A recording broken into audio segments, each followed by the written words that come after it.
Abandoned district. Evening. Peppa and George walk past the charred ruins of a house that burned down many years ago. They hear scary whispers from the locals. This place is cursed. The one who burned here still lives. His spirit is a bloodthirsty monster, wandering in bandages, stealing souls. The children laugh, not believing it, but a chill runs lightly down their spines. Night in Peppa's room. Strange signs.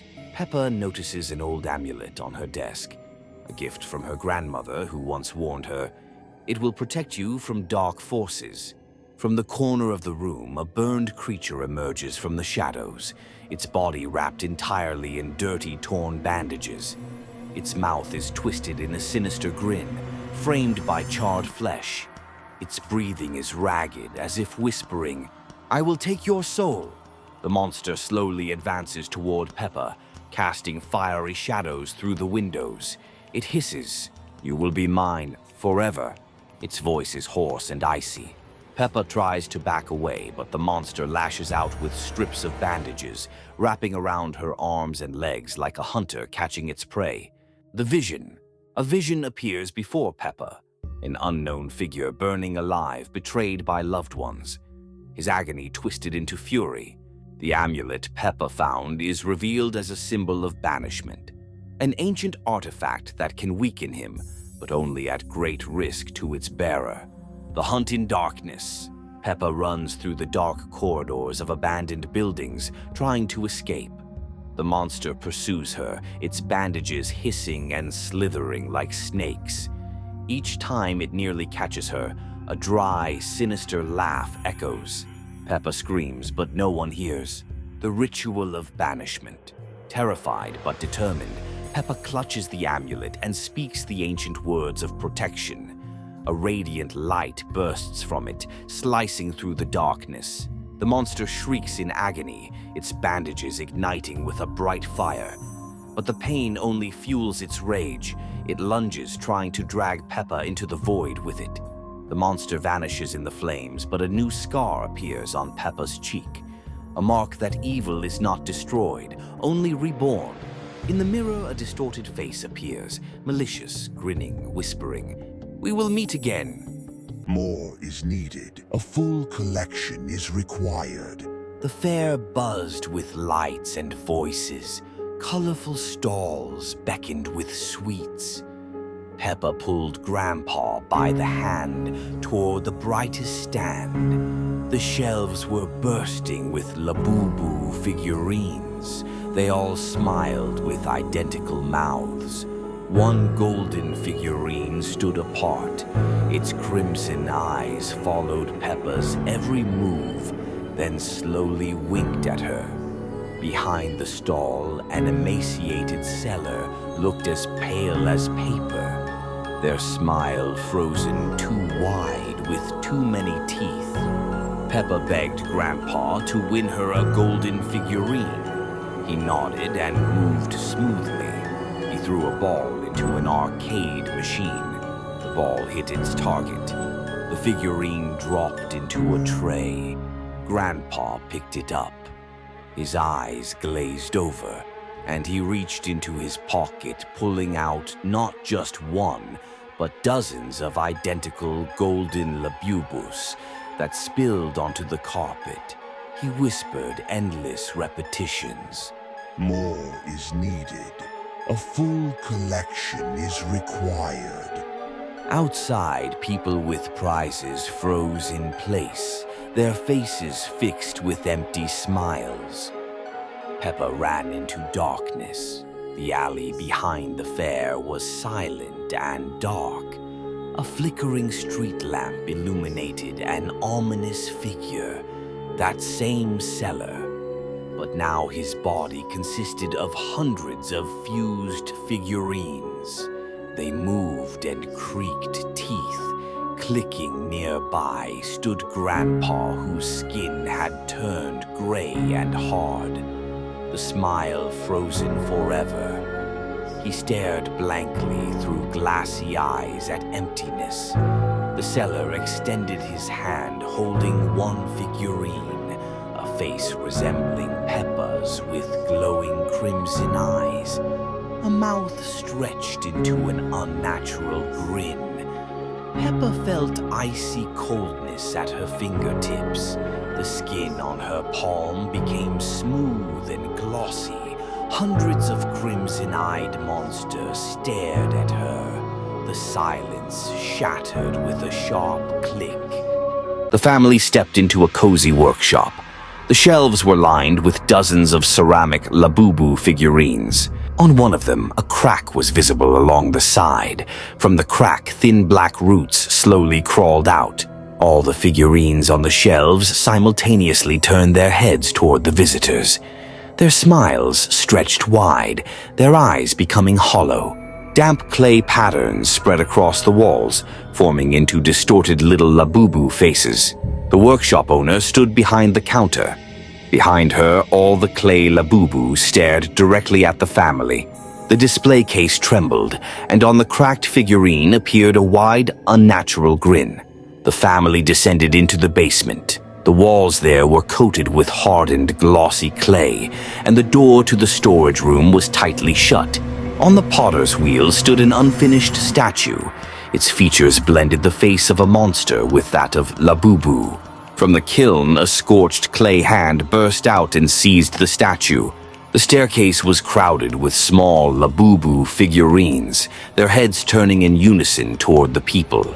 Sticky clay squelched under the family's feet, slowly.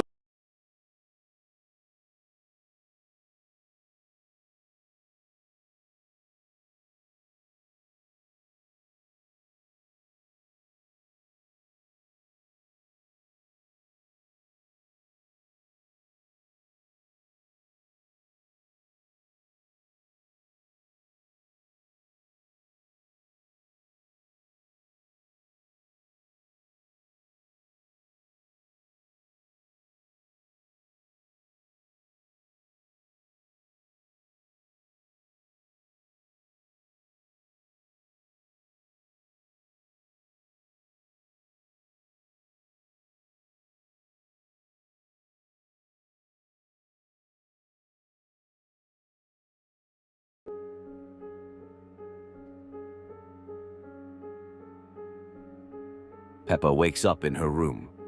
Outside the window, dawn is breaking. Everything is calm. She plays with George while Mom and Dad are busy with their chores. A strange feeling outside the window. Peppa approaches the window. The sky is gray, foggy. The air is cold. She feels a sense of unease, as if something is watching her. Distortion of reality. She washes her face and looks in the mirror. Her face changes, her eyes darken, and her smile becomes sinister. A cold blue light appears in the room, creating a distortion effect. Suddenly, the mirror cracks and shatters. Shards fall to the floor, and a shadow appears in the reflection, quickly disappearing. The room disappears, an entrance to another reality. Suddenly, objects dissolve or vanish. Peppa finds herself in a gray room with no windows or doors. The walls are covered with mysterious symbols and fingerprints. A faint rustling sound can be heard in the air. Whispers of the past, soft voices. Remember, you're not alone here. All memories are part of you. They grow louder, as if someone is whispering right into her ear. Peppa feels a chill down her spine. Shadows appear. George with empty eyes, Mommy Pig with tears on her face, Daddy Pig breathing heavily, his face distorted by fear. They move or stand still, their shadows stretch across the walls, creating a creepy atmosphere. Peppa realizes the room has remembered all of the characters' fears. She searches for runes or symbols on the walls to understand what's happening. Suddenly, snake-like hands or claws start stretching out from the walls, trying to grab her. The characters begin to disappear or transform into terrifying creatures. George screams about a zombie dinosaur with empty black-red eyes. Mommy Pig cries, and her tears turn into drops of black liquid. Daddy Pig breathes heavily and looks very scared. His face is distorted by fear. At this moment, a sinister bunny appears with glowing eyes and an evil smile, watching everything with malice. Peppa decides to break the runes on the walls with a hammer. When she hits them, the walls crack and vibrate. At that moment, a huge monster emerges from the darkness, a creature with long claws, sharp teeth, and burning eyes.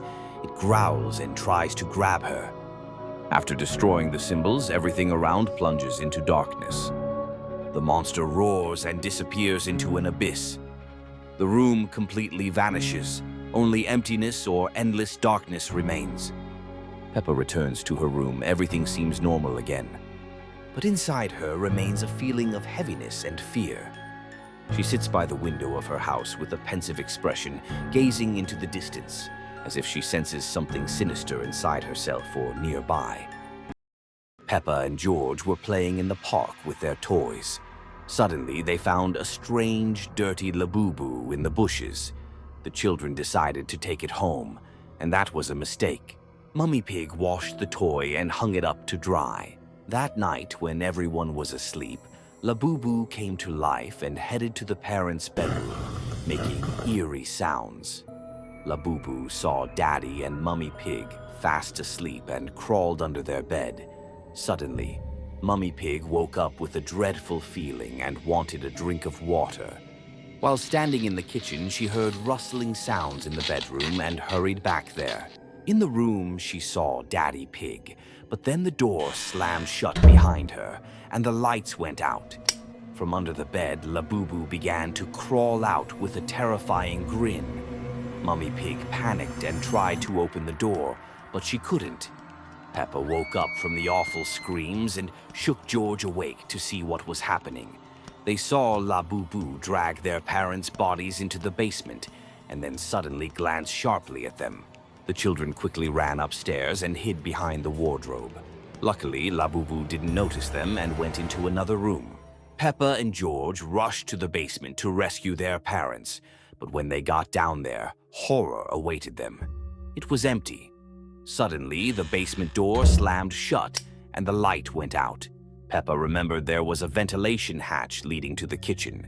They quickly removed the grate and began crawling up, but Labubu grabbed George's leg and pulled him down. Peppa tried with all her strength to save her brother, but she couldn't, and George was dragged into the darkness. When Peppa made it to the kitchen, she ran to the front door, but it was locked. She turned around and saw Labubu charging at her with a horrifying scream. Peppa woke up in her own bed, confused about what was happening. She slowly went downstairs and saw her whole family standing there, and in Daddy Pig's hand was a present. Peppa realized it had all been a dream and sighed in relief. The family handed her the gift, but when Peppa opened the box, she screamed. Inside was that very same Labubu toy.